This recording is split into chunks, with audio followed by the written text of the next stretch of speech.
아킬레스건 잘리고 아킬레스 손가락 거의 뭐 잘릴 뻔하고 막 이런 사람들이 되게 많거든요. 응츠 산업체 시작했습니다. 전편에 이제 보시면 저희 산업체 편 이렇게 실패하신 분, 그러니까 하려고 하다가 안 되신 분이 있는데, 이번에는 저희 둘 다 산업체를 나왔던 사람들이 이제 후기 정확하게 와 진짜 산업체는 이런 거다 라는 걸 보여드리기 위해서 이렇게 나오게 되었습니다. 저희 국처님들한테 인사 한번 부탁드리겠습니다. 네, 안녕하세요. 저는 엉츠TV의 친구이자 엉츠TV 구독자입니다. 반갑습니다. 그러면 어떻게 해서 이렇게 산업체를 좀 가게 되었습니까? 그 질문은 되게 많이 받았거든요. 네. 근데 저 같은 경우는 이제 항상 이제 가정 형편이 어려워서 네. 이제 저는 일을 해야 된다고 했지만 네. 사실 그것도 맞는 말인데 네. 솔직히 대한민국 남자라면 군대는 솔직히 가기는 싫잖아요. 맞죠. 저희 군복 입고 있지만 군대 안 갔습니다. 한 달 갔다 왔습니다. 죄송합니다. 예.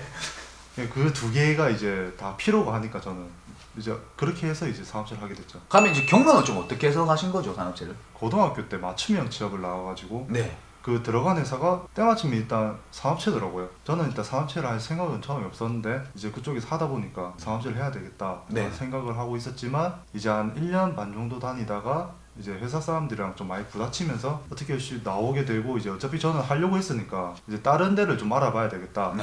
라고 이제 들어가려고 했는데, 이제 인터넷에 여러분들 검색해 보시면 알겠지만 방위산업체가 안 나옵니다. 방위산업체가 네. 따로 인터넷 따로 안 이렇게 나와요? 부산에 몇 개 이렇게 다 나오고 이렇게 않거든요. 예. 들어갈 방법이 없는 거예요. 어. 주변에 뭐 방위산업체를 하고 있는 친구들도 그때 없었으니까 네. 제가 알아본 게 인터넷에 겨우겨우 찾아서 뒤진 게 네. 이제 K서치라는 그 사이트가 있는데, 이제 거기에 회원가입을 하시고 이제 이력서를 작성을 하면, 근데 이게 제가 했을 당시에는 그때 요금이 30만 원 요금 30만 원 이제 비용을 주고 이제 한 거네요. 주면 이제 전국의 방위산업체한테 다 전국의 방위산업체. 그리고 저도 기다리다가 한 2주 음. 정도 기다렸는데 연락이 없더라고요. 좀 사기 본 게 아닌가. 자기 관계 아이가 깜짝 놀랐네. 그때 뭐 돈도 못 벌고 있었는데. 저 그때 이제 그러고 있다가 이제 딱 어디서 연락이 왔는데, 강원도, 서울 쪽, 뭐 경기도 막 되게 먼 쪽만 전화가 오더라고요. 그러니까 우리가 부산인데 그까지 가면 차라리 군대 가지. 1년 6개월입니다. 군대. 1년 6개월 가시면 됩니다. 차라리. 그래가지고요. 타지 생활 할 바에는 그냥 어. 군대 가는 게 낫다 싶어갖고 이제 안 간다 하고, 이제 군대를 가야 되나 하고 있을 때 마침 딱 부산에서 전화가 오고, 그래서 이제 부산에서 하게 됐죠. 부산에서 하게 되시고. 그 들어가셨는데 자격증 같은 게 또 필요할 거 아니에요. 어떤 게 네. 자격증이 좀 필요하죠? 이제 공고를 다니신 분들은 아시겠지만 네. 학교에서 어쩔 수 없이 그 자격증 따기 만듭니다. 그렇죠. 진짜 뭐 안 한 애들 빼고는 다 땁니다. 거의 60명이라 하면 그 중에서 50명은 따는 것 같아요. 자격증은. 제가 이제 그때 열처리, 예, 열처리. 금속 전공을 해가지고 열처리를 했었는데, 진짜 힘들 건데 열처리가 진짜 힘들거든. 그래서 저는 이제 산업체도 열처리 쪽으로 하게 됐어요. 와, 최악이구나. 저는 CNC 밀림. 그래서 기계 돌려서 돌려놓고 뭐 한 10분 있다가 다시 또 올리고 이런 식이라 조금 더 저 편하게 했거든요, 산업체를. 그 시간도 되게 좋았고, 저 같은 경우에는. 근데 이게 열처리를 전공하다 보니까 이제 산업체도 열처리를 하잖아요. 네. 일이 되게 힘듭니다. 이제 다른 데도 물론 다 힘들겠지만 이제 그 금속 쪽은 이제 되게 환경도 안 좋고 그렇죠. 되게 위험한 요소들이 많거든요. 어. 뭐 주변에 막 같이 일을 하다가 막 아킬레스건 잘리고 아킬레스. 손가락 거의 뭐 잘릴 뻔하고 막 이런 사람들이 되게 많거든요. 자기가 하고 싶은 일 쪽에 그런 자격증을 좀 따시는 걸 추천드립니다. 그 자격증 따가지고 좀 안전하게 이제 하는 거를 좀 저희는 추천해드립니다. 그래서 그러면 이제 좀 에피소드 같은 건 없으십니까? 산업체 하면서 좀 에피소드. 제가 이제 아무래도 오래 다니다 보니까 저도 이제 짬도 차고 그 나이가 어리다 보니까 사람들이 일을 너무 막 시키는 거예요. 오. 좀 부당한 게 좀 많았죠. 잔업 토요일 출근은 거의 뭐 강제적이었고, 그렇다 보니까 이제 트러블이 좀 많이 생기면서 이제 한 날 일을 하는데 저희 팀장님이 저 사다리를 타고 저 위에 뭘 올리고 오래요. 이 두 손으로 들기도 힘든 거를 한 손으로 들고 한 손을 사다리를 잡고 올라가는데 사다리가 흔들리더라고요. 도저히 저희가 고소공증이 되게 심하거든요. 네. 반쯤 올라가가지고 도저히 이거는 못 올라가겠다. 손도 아프고 무겁고 다시 내려왔거든. 팀장님이 니 와 다시 내려오노? 좀 무서워서 못 가겠다고. 팀장님이 갑자기 뒤도 안 돌아보고 한마디 나가고 어딜 가시더라고요. 저는 뭘 뭐 들고 오는갑다, 뭐 편한 그거를 들고 오는갑다 했는데 편한 사다리 들고 오는 것 같다. 갑자기 좀 5분 있었나? 어디서 전화가 왔는데 받았는데 병무청에서 전화가 왔다고. 무청했어요. 왜요? 회사에서 이제 말을 안 듣는다고 자르고 싶다고 이제 전화를 계속 왔다요.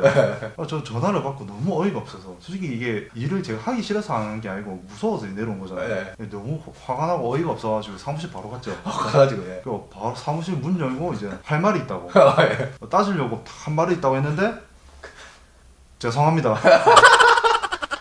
열심히 다니겠습니다. 한 번만 봐주십시오. 열심히 다니서 한번 하시죠. 바로 이랬네요. 아마 잘리면 안 되니까. 와 진짜 어이가 없다 진짜. 그러면 근무 시간은 좀 어땠습니까? 저는 이제 원래 8시 반 출근이었거든요. 네네. 근데 이제 회사는 8시 전에 오라고 하더라고요. 왜요? 왜 8시 왜? 저도 왜 30분을 일찍 가야 되나 싶었는데 가보니까 스트레칭을 한다고. 스트레칭? 사람들 서로 안마해주고 그거 한다고 30분 일찍 오라네. 그래서 이제 8시 전에 출근을 해서 퇴근은 이제 제가 다니는 회사는 이제 거의 맨날 잔업이었거든요. 오.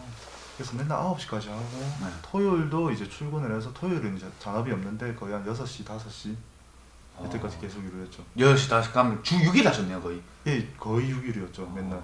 저는 이제 8시에 가서 이제 5시 그리고 월, 화, 수, 목, 금만 잔업 특근은 없습니다. 예, 그래서 되게 저는 엄청 편하게 했어요. 그냥 정말 저 같은 사람도 있을 거고 준혁 씨처럼 막 이렇게 하시는 분도 있으실 것 같아요. 분야에 따라서 조금 많이 달라지는 것 같습니다. 그러면 이제 봉급은 한 얼마 정도 됩니까? 받았던 돈이 그때 당시 아마 최저시급이 한 5,000원 얼마였을 거예요.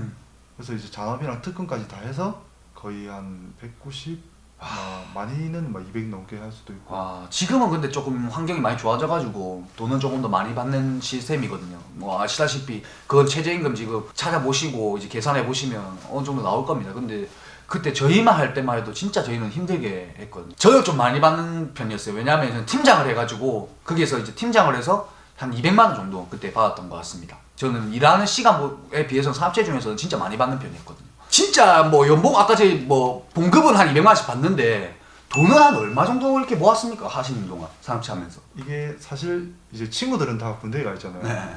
그러다 보니까 이제 친구를 안 만나니까 돈을 좀 모아야 되는 상황인데 네.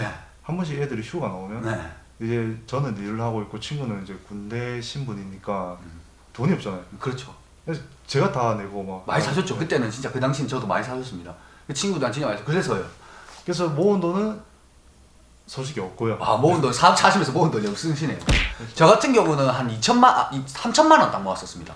사업체 한동 3천. 그러니까 저처럼 모으신 분 있고 더 많이 모았던 사람 제가 많이 모은 사람 6천만 원까지 모은 사람 봤습니다. 진짜 열심히 모아가지고. 그럼 준혁 씨가 한만 못 모셨다고 그러면? 저는 이제 조금은 모았지만 이제 모았다고 할 수 없을 정도로. 예. 네. 그래서 진짜 사실은 생각보다 많이 열악합니다. 예. 또 아까 말한 것처럼 모을 수 있는 구조가 좀 안 되거든요. 진짜 꾹 참고 적금 무조건 들여야 돼요. 적금 넣고 거기에서 이제 한 달 100만 원, 내가 목표를 100만 원 잡았다면 100만 원을 꼭 넣을 수 있게끔 여러 개 통장으로 나눠가지고 그렇게 하면 저는 3천만 원 진짜 열심히 해서 모았던 것 같습니다. 그러면 이 산업체 하신 기간은 얼마나 되신 거예요? 도대체? 제가 이제 두 번째 들어간 산업체가 이제 22살 때 이사를 네. 해가지고 거의 25 끝날 때쯤에 그때 총 끝났으니까 거의 인턴까지 하면 한 3년 8개월? 10개월? 3년 8개월 10개월. 그러니까 지금 현역 같은 경우에는 지금 산업체가 2년 8개월이거든요. 그리고 공익 산업체는 저 같은 경우는 2년 2개월 했거든요. 그리고 이제 지금 현역 같은 경우는 1년 6개월입니다. 현역은. 그러니까 진짜 기간이 너무 많이 길어집니다. 일단 산업체를 하다 보면 바로바로 되는 게 아니잖아요. 또 거기서 그렇죠. 대기하는 시간이 있고 또 티오도 그쪽에는 뭐 몇 분씩 났었어요. 저희는 한 명씩 났거든요. 저희 회사도 이제 1년에 딱 현역은 한 명씩, 공익은 2명씩이었어요. 전편에 보시면 이제 그 1년에 두 번 정도 그 뽑는 그 기간이 있습니다. 그거 보시면 참고하시면 좋을 것 같습니다. 그러면 이제 산업체의 장단점은 좀 어떤 게 있을까요? 진짜 이건 장점이고 이건 단점이다 하는 거. 아무래도 이게 군대랑 관련된 거니까 저희는 네. 솔직히 군대를 가면 좀 많이 제약적인 게 많잖아요. 그렇죠. 물론 갔다 오면은 이제 이야기거리도 많고 추억도 생기지만 그 당시에는 이제 서로 이제 집도 못 가고 먹을 것도 많이 못 먹고 보고 싶은 사람도 못 보고. 그렇죠. 근데 저희는 이 신분이 군인이지 솔직히 민간인이잖아요. 그렇죠. 밖에서는 그냥 직장인이랑 똑같으니까. 네네네. 그런 장단점이 엄청 크죠. 그게 제일 크죠. 돈도 벌 수 있다는 게 제일 크지만 또. 저도 그랬던 거. 그래 여자친구도 사귀고, 그렇죠. 친구들 술도 많이 먹고, 클럽도 가고 많이 놀았습니다. 진짜. 그 또 어린 나이니까 진짜 그런 거는 좋았거든요. 그러면 이제 산업체 단점이라고 하면 단점은 아무래도 이제 기간이 너무 긴다는 거죠. 기간 길고. 갔다 오면 이제 솔직히 20대 초에 시작해서 20대 거의 중반까지는 이제 자기가 하고 싶은 거 못하고 그쪽에서 계속 일을 해야 되니까 그게 제일 크죠. 그리고 저도 좀 느낀 게 이제 산업체 하신 분들은 이제 배웠던 일이 그쪽이다 보니까 계속 그 일만 하시는 것 같아요. 이제 공장 쪽에만 계속 다니시는 것 같아요. 이제 전공이 이제 그쪽이다 보니까. 그래서 그런 거는 좀 굳어져 버린다고 해야 되나? 그런 거 부분은 조금 안타깝더라고요. 차라리 자기가 더 잘하는 영역이 있는데도 불구하고 그런 거는 조금 단점인 것 같아요. 그리고 제일 단점 친구들 군대 갔다 온 친구들 할 때 아직까지 제 군복 입고 있지만은 아직까지도 군대 얘기 진짜 군대 얘기 많이 하거든요. 축구 얘기, 군대 얘기, 여자 얘기. 남자들 모이면 이제 세 개는 무조건 하거든요. 맞죠? 좀 그거 만났다 하면 이제 군대 이야기를 시작하면 저희는 끼어들 수가 없는 상황이죠. 끼어들라 하면 또 어떻게 합니까? 군대도 안 갔다 온 세계 어디 막 끼어드냐는 거. 힘듭니다 진짜. 그래서 제 개인적인 생각에는 이제 장점도 많지만 단점도 진짜 많은 게 산업체인 것 같습니다. 국추님 중에서 이제 방위사업체를 하려고 하시는 분들이 있을 거 아니에요. 그러니까 그분들한테 조금 팁을 주자면. 예, 아무래도 이제 군대를 대신해서 하는 거니까 뭐 기간이 길더라도 끝까지 참고 해야 됩니다. 그러니까. 네, 그리고 이제 일이 아무리 힘들어봤자 솔직히 군대보다는 안 힘든 거니까 그거는 감수하고 하셔야 되고 네. 본인이 하고 싶은 일을 찾아서 이제 그쪽 분야로 이제 자격증을 따시는 걸 저는 추천을 드립니다. 가면 저도 한마디 드리고 싶은 게 이제 자격증 같은 거 있지 않습니까? 자격증 같은 거는 저도 처음 알았습니다. 저는 좀 편하게 해가지고 그런 걸 생각 안 했었는데 뭐 지게차라든지 용접이라든지 조금 여러 가지 방면이 많으니까 잘 보시고 최대한 몸 안 힘든 쪽으로 해서 하시고요. 만약 하신다고 하시면. 그래서 여러분들이 진짜 잘 선택을 하시고 정말 합리적이게 조금 하셨으면 좋을 것 같습니다. 네, 여기서 마치겠습니다. 구독과 좋아요 부탁드리겠습니다.